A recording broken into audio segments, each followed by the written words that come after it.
Coffee Pot Conversations. Bonjour et bienvenue to Coffee Pot Conversations, the podcast that gives you something a little bit different of Paris. My name is Paul, and I'm here to help you experience the city like a visitor, not a tourist. So, grab yourself a coffee, settle in, let's discover Paris together. Coming up on Coffee Pot Conversations. Yes, this is episode 3.5, and what we have on today's show is a walk around a fountain, a walk around a shopping centre, a metro journey, and that's pretty much it. So, that doesn't sound very exciting at all, does it? But you know what I'm like, so you're probably right. Anyway, what has been happening lately? Well, a politician did pass away, and that was Jean-Louis Debré. He died at the age of 80. He was a close friend of Jacques Chirac, and he was elected president of the National Assembly between 2002 and 2007. He lost his wife also in 2007 and had three children: Charles-Emmanuel Debré, who's a key account manager at Bouygues Telecom, journalist Guillaume Debré, and actress Marie-Victoire Debré. And his death marks the end of a key political figure on the French Republican right, whose commitment and loyalty to the institutions of the Fifth Republic will go down in history, according to Sauter à Paris. Now, again, talking of politics, but not directly politics, the Périphérique, the Périph', the ring road going all the way around the city. At the beginning of the month, Paris began limiting one lane of the ring road to car sharing. So it's a white diamond on a blue background, illuminated and controlled by the police. It's going to be lit up between 7 a.m. and 10:30 a.m. and then from 4 o'clock to 8 o'clock at night, Monday to Friday. It can obviously be deactivated by the police if there are issues that require it. Now, this ring road is going to, not the ring road, the lane share. Is it a lane share?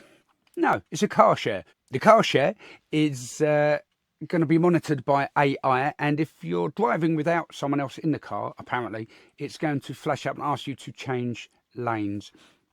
If you don't do that, then you're going to get a €135 fine.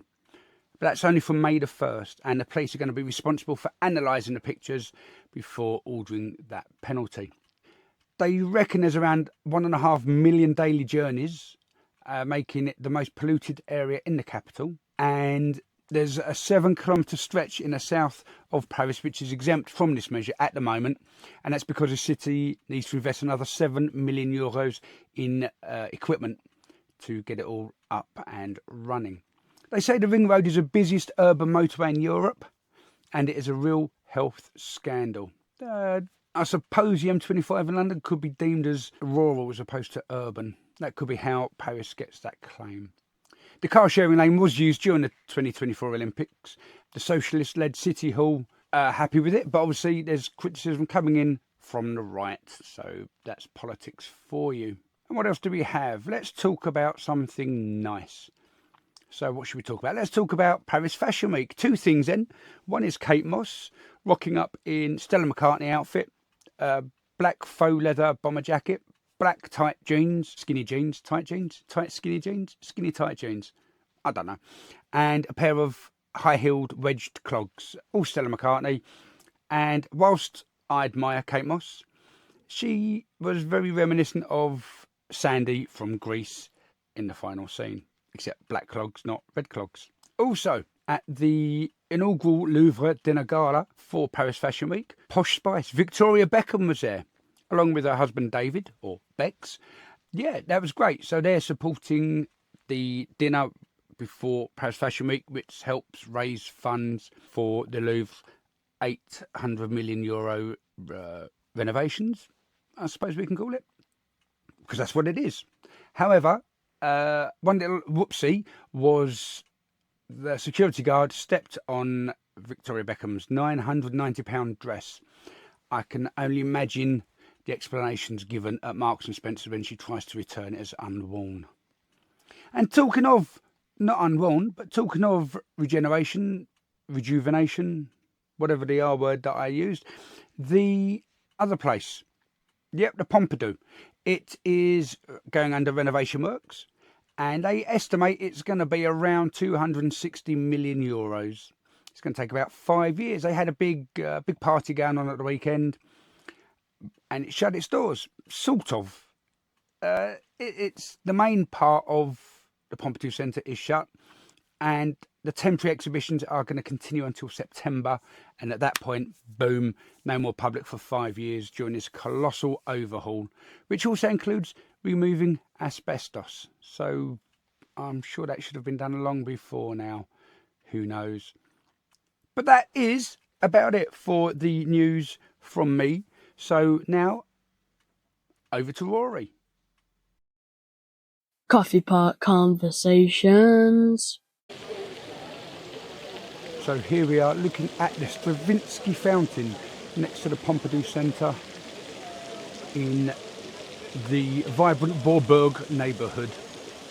It's located at Place Igor Stravinsky, which is obviously named in honour of the famed Russian composer. It's an exuberant display of colour and motion, and since 1983 it's celebrated Stravinsky through 16 animated sculptures crafted by artists Jean Tinguely and Niki de Saint-Phal. So the 16 colourful mechanised sculptures each symbolise a composition by Stravinsky, such as the Firebird and the Rite of Spring.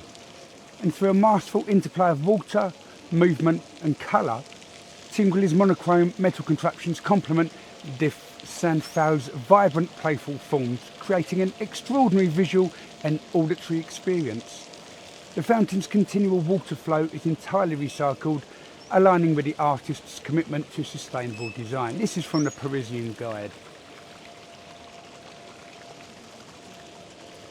It's designed to evoke joy and curiosity, and the sculptures represent everything from the feminine to the whimsical. While de Saint-Phal's pieces are lively and painted in bold hues, Tinguely's darker creations take on an ethereal quality by night, as they seem to fade into shadow, allowing her colours to shine. The harmony of contrasts transforms the fountain into an ever-changing work of art, resonating with visitors and embodying the spirit of Beaubourg's avant-garde energy.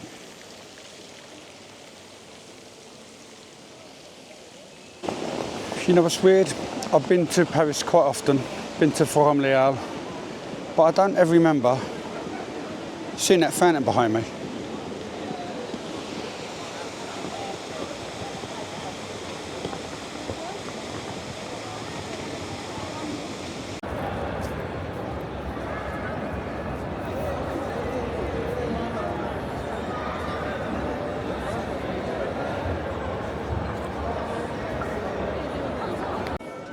So for those of you that listened to episode 2.9, Coffee Shop But Not in Paris, as well as 2.10, The Best Bits, for season 2, this place is the church that I spoke of.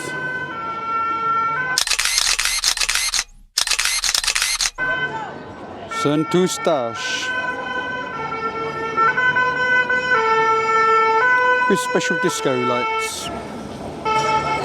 Okay, so 2 things you don't expect to find in Paris.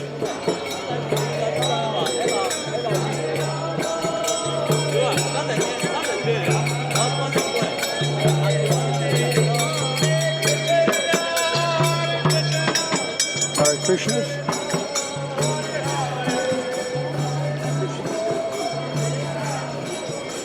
And Krispy Kremes. And for those of you that were paying attention to episode 2.10, The Best Bits, you would have heard me talk about the new vintage, the Beaujolais. Well, the little party they had was held here. Au Pied de Cochon. So people ask me, is Paris safe at night? Well, I'm a 6'4" English lad. 16 stone, about 220, 225 kilos. Generally it is, but there are parts that aren't quite as feel safe as others. You just get that little vibe. You know when it's not going to be great. So I'm walking around a busy part of the shopping centre, Forum des Halles. It's not too bad. I feel that it's not quite easy, but that may be because I'm talking to myself using a camera. I don't know. Just take a little walk. I want to find line 3, incidentally.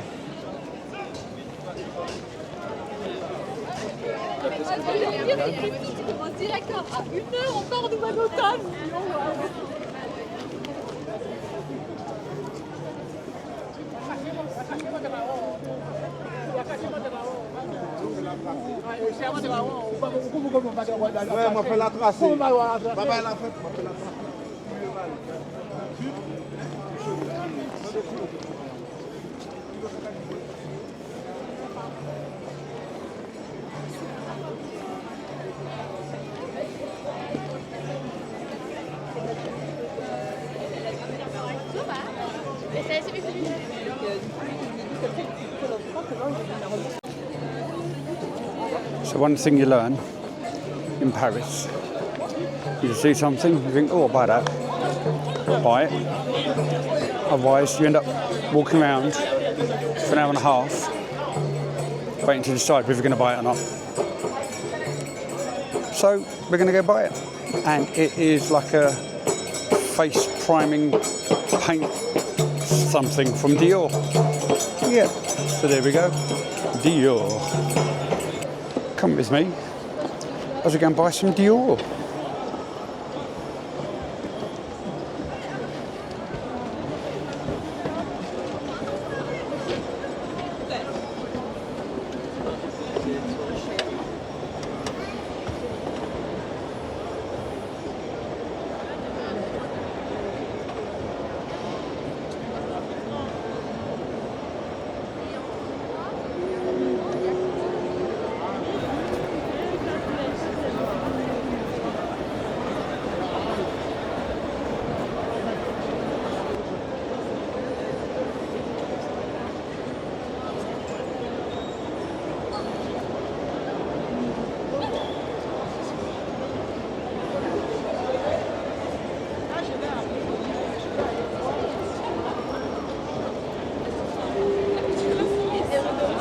Okay, let's speed things up.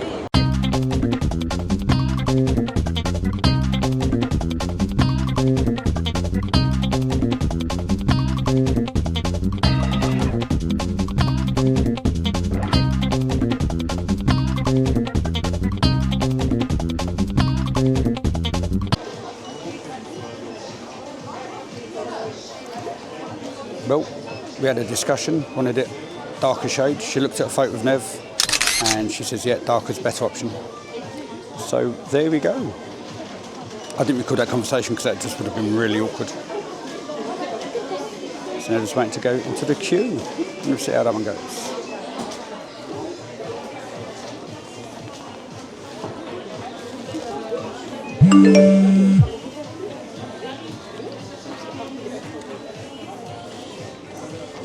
Then I get to go back to my room. Or someone on the way. Non, on est espèce. Merci.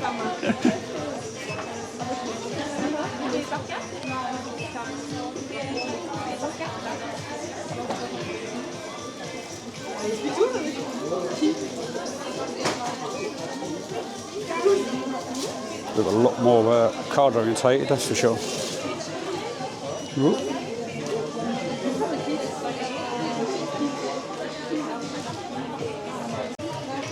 Bonjour, bonsoir, s'il vous plaît. Vous avez un compte chez nous. Vous avez un compte chez nous. Désolé, je suis roué. Do you have membership account in France? Do. Membership account. I don't have it with me. I have an email address. No. No. Do you want to buy? No, merci.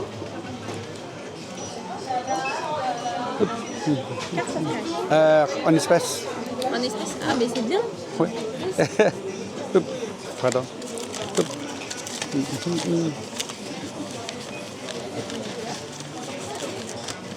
Merci.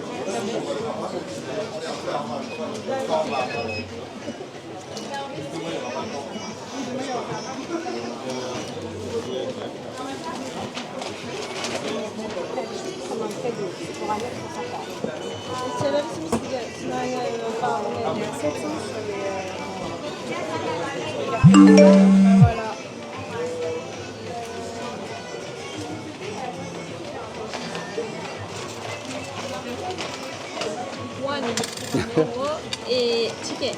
Merci beaucoup. Bonsoir. Merci. Oh, that's hard work, but we got there. I don't know where my membership card is, but I do have one. Okay, time to catch a train. Le métro. Ligne 4.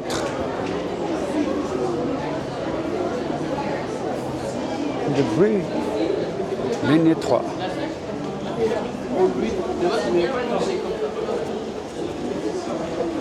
Let's do this.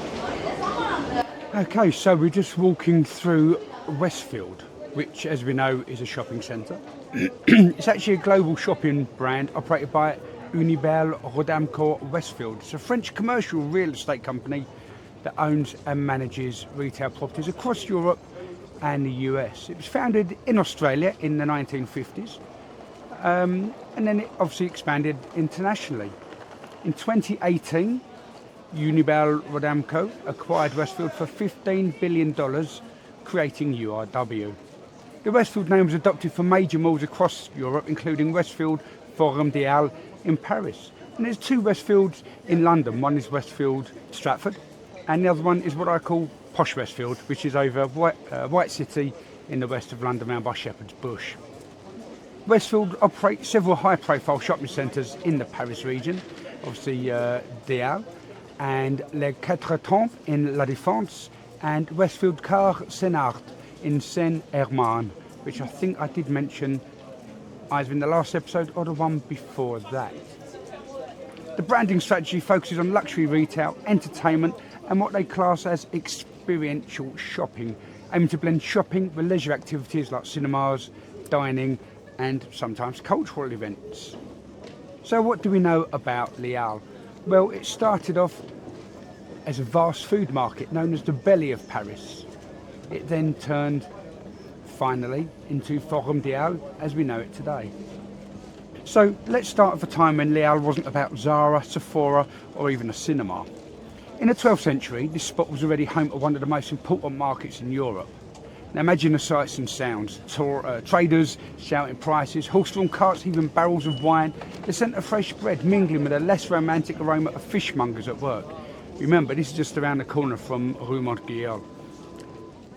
So by the 19th century, Napoleon III and his trusted architect Victor Baltard gave Les Halles its most famous look, a grand network of cast iron and glass pavilions. Oh look, steps. They were an architectural marvel, and a place where the working class and the bourgeoisie mingled. But by mid-20th century, the market had outgrown itself. The traffic was unbearable, sanitation a concern, and in 1969 the historic pavilions were dismantled. The food market was then relocated to Rungis, outside of Paris. For years after the demolition, Les Halles was quite literally a hole in the ground. It was an urban void where the market stood. And it wasn't until 1979 that the underground shopping centre, known as Forum des Halles, emerged. Built beneath the surface, it was futuristic for its time. It was concrete and modernist and practical, but not everyone was a fan. They're the surprise. New architecture in Paris, not everyone likes it. They all had opinions, these Parisians, and many felt that it lacked the charm of the old market, and it became an unremarkable and somewhat soulless space. It also gained a reputation for crime and social unrest. It wasn't just a shopping centre, it was pretty much bad ideas. But then came the next big change, the Canapé des Halles. That completed in 2016. It was a sweeping golden glass structure, and they thought it was going to fix the past mistakes. Sweep it under the carpet or put a roof on top. It did bring in more natural light, and it opened up the space and it symbolised renewal. Architecturally, it is a bold statement. It's a floating canopy over the forum, meant to soften the harsh underground feel. Some say it's a triumph of modern urban design, others say it still doesn't replace the soul of the old Les Halles. Let me know what you think. Do you like the look and feel of the shopping centre? Personally, I don't. It looks nice, but the layout all over the place. It's a whole mishmash, as you can tend to see through some of my videos. But that's really not a reflection. You go in one side, you come up the other, you try and get into Monoprix. It's honestly, for me, it's a whole mishmash. Westfield at Stratford, so much easier. It's 3 levels, boom, straight lines. Blue Water over in Kent, a big triangle. Keep it simple. They've tried to keep it almost similar to the old, but not the oldest, part of Les Halles, where you had the different sections, the different pavilions. So in 2019, Forum des Halles was finally rebranded under the global Westfield banner. As I said before, it aims for experiential shopping. So it's not just about buying things, but it's about lifestyle, it's about entertainment, it's about leisure, it's about sociality. It's a model that works in London, Los Angeles, even Sydney. There's in fact a Westfield down in Guildford, very small one. Does it work in a city like Paris, which prides itself on unique independent commerce? I don't think it does. I don't think it does. However, let me take this one here. What? I've been to a few shopping centres around Paris. Yeah, they have their place, but they can't replace.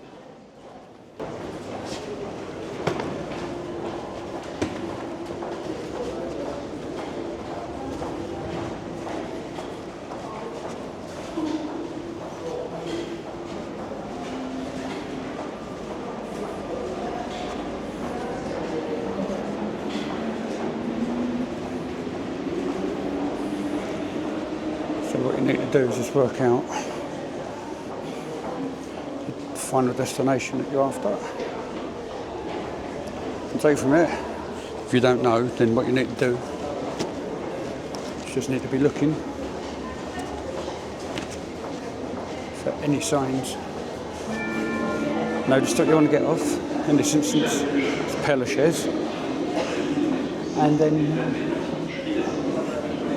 how you can find it.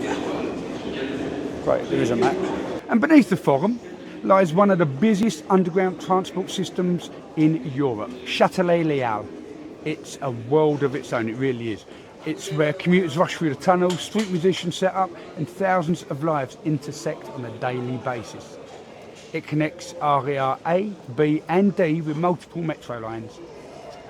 In many ways, it's the unseen engine of the area. Without this, would the Westfield survive? Difficult to know. But it does link suburban Paris with the city centre. So it's not just a shopping centre above the train station, it is a vital artery of Parisian life. It gets people in. Yeah, these do start to look the same wherever you're going, which makes it awkward.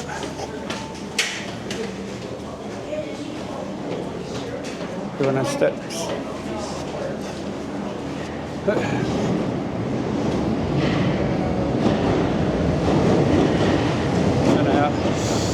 Oh, I ain't getting on that one. Busy. No. It's only 5 minutes, which I'm not worried about. Maybe putting a shopping centre there is a good idea, along with the food courts and the cinema, also a swimming pool. So, what do you think? Is Forum des Halles a successful evolution of Paris, or does it represent something lost? Should cities like Paris resist commercial globalisation, or is this just the way the world moves forward? Let me know what you think. Send an email, shoppingcentre@anenglishmaninparis.blog. Next time you're in Paris, go and have a look, if you want to. Don't forget, there are plenty of other shops around. So you've got to really hope that you're going the right way. You never know if you are or not. So your choices are check out your phone or just keep looking.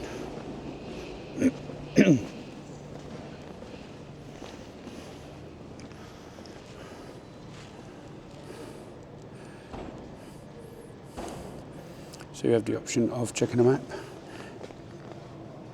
But see, I'm going Père Lachaise. That's the end of it is Gallieni. I'm going there, so I'm actually going in the right way. I am here to République.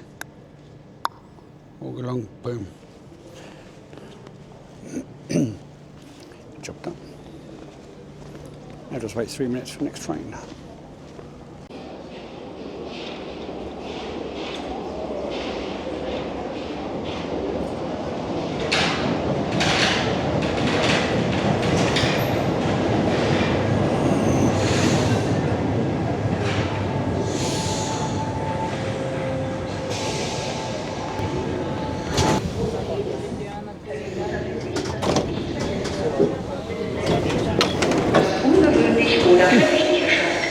Asegúrese de no olvidar sus bolsos o equipaje. Indíquenos solo objeto abandonado o toda situazione che le parezca inabituale. Vi preghiamo di non lasciare i vostri bagagli senza sorveglianza. Se un bagaglio vi sembra sospetto, comunicate immediatamente a uno dei nostri agenti.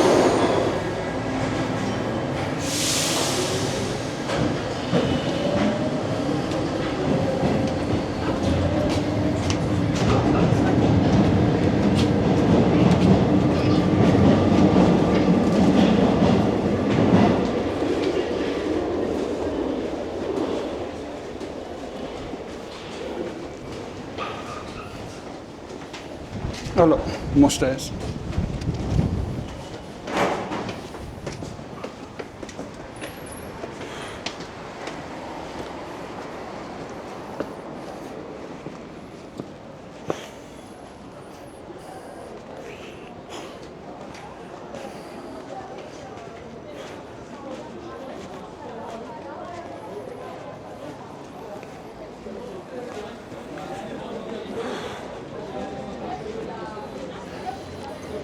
So, come out a different exit to the one I went in.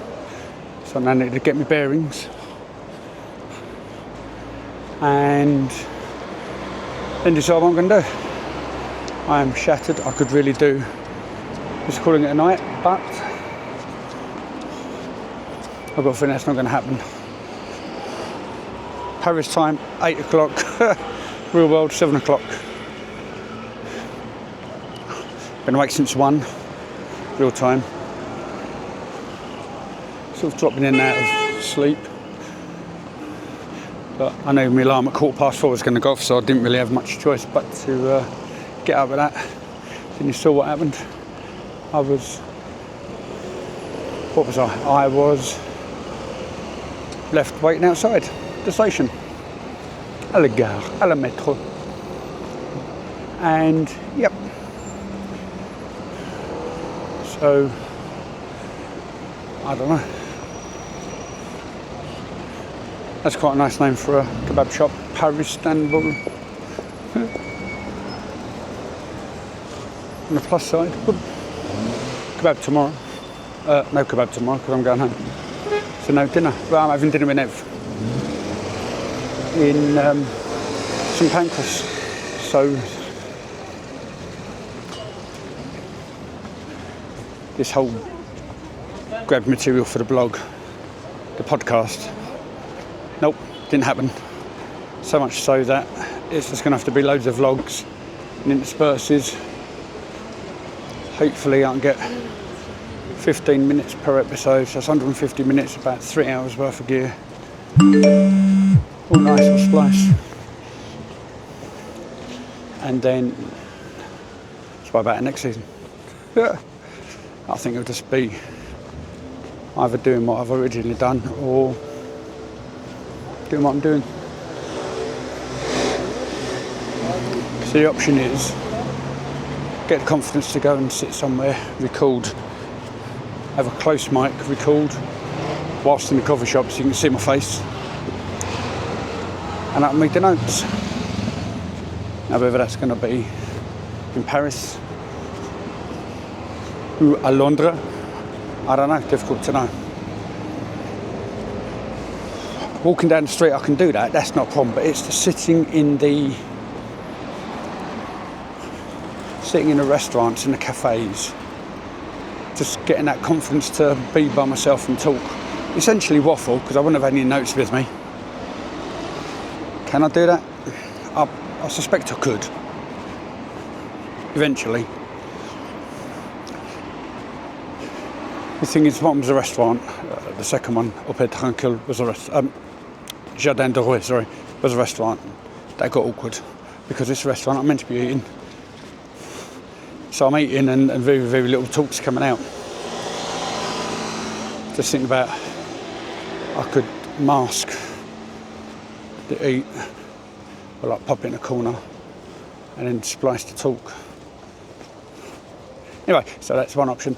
And the other alternative is, or not alternative, but the other thing that took place was in Louisette, the little brasserie place, bistro. Well, I'm not actually sure what it was, but well, I had the French toast maybe, and Café Crema, and then that was really, really quiet. In the end, she actually came up to me, which in theory I should have bits of that on the microphone, my hidden lavalier, but I don't know how much that's going to pick up. Probably nothing, but you never know. So yeah, I just got to work through that confidence barrier. You'll get there. Coffee Pot Conversations. Now that was episode 3.5, a November overnight stay in Paris. That was going to be an extra 15 minutes long, but I cut that, which will now be showing in the next episode, episode 3.6. This is where I would normally do the shout outs and the birthday messages, and because, as we know, I'm not very good at this sort of stuff just yet, I've missed my other son's birthday. So, Rory, happy birthday for the other day. Sorry it wasn't in the previous episode, but you've had your birthday, and I hope you enjoyed it. Just a quick little shout out to Nev's niece, Asia. Hello there. Sorry for the way I was dressed. I'm just wearing my lazy podcasting clothes with my baseball cap and the microphones attached because it's a lot easier this way. And Nev, I'm sorry for making Asia look absolutely petrified whilst talking to you. This episode was a bit rushed because I had I ran out of time. I'd been to Paris twice since last episode, getting more material, getting some B-roll, and also had a family grievance. So I was pushing a little bit. One reason why, obviously, this episode was cut short. But also, I tried something a little bit different, but the same. So that part where we were going on the walking through Lille and onto the metro back to Père Lachaise. Let me know what you think about it. Email feedback at... Oh, I don't know what that was. It just dropped. Wasn't the mouse this time. That makes a change. But anyway, email me at feedback@anenglishmaninparis.blog and let me know what you think that was that just fell off the bed where I'm recording. No, just check my microphones. They're still there. Yeah, so that's that. Anyway, Jasper, time for your jingle. No, I didn't like that. And now it's time for Jasper's jingle. That's better. Coming up on Coffee Pot Conversations. We have the remnants of episode 3.5 making an appearance in episode 3.6. It's just going to be a transition from my continuation of the walk back to the back to the hotel, and then the next day's activities where I actually pop into Père Lachaise. So that could be a bit of a trigger warning for next episode. If you're not happy about recordings in cemeteries, I apologise, but that's what's going to be happening. I may, if I remember, put up a little trigger warning, verbal as well as visual, just for those watching as well as listening, or for those listening as well as watching. Anyway, what else have we got? We've got the rest of season 3, which is the overnight November stay in Paris. I've then got, as I said earlier, I did 2-night stay in Paris, and that's when I was based in the 16th arrondissement. Now, I don't have a plan yet still as to how this is all going to work, into which season. I may just try and cram this into season 3 down into 10 episodes. I don't think that's going to work. So season 4 may actually be the second half of this overnight stay, which then means in terms of chronological order, yes, it will still be running as was, but season 4, which was recorded in February, could well be out in February the year after. Yeah, I don't know. But I also did a day trip for B-roll, so I need to try and analyse that B-roll, try and get that ready for the February season, because I doubt it's going to be ready for season 3. Maybe ready for season 4. I doubt that as well. But also includes new intros, which I will probably have to re-record again anyway, because I didn't like the way that they all worked. So this is me, if you're watching the video on YouTube, just walking up the Champs-Elysees. Yeah, so I've made it to Champs-Elysees on my fasty speedy walk, which means I'm going to have to start to possibly reuse some of this extra material that I recorded whilst walking. So anyway, don't worry, there's a lot of so's, a lot of anyways, a lot of howevers. That's it, I've had enough. I'm going to go to bed now. I hope you have enjoyed this episode, but that's the spiel that's going to continue after this. Thanks for tuning into Coffee Pot Conversations today. I'd love to hear your thoughts on the episode. Also, if you have a story from a past trip, a question about your next one, or something you'd just love to share, send an email to podcast@englishmaninparis.blog or message me on Instagram @EnglishmanInParisBlog, where you can follow me. Until next time, keep the coffee hot, the pot warm, and the conversation cool.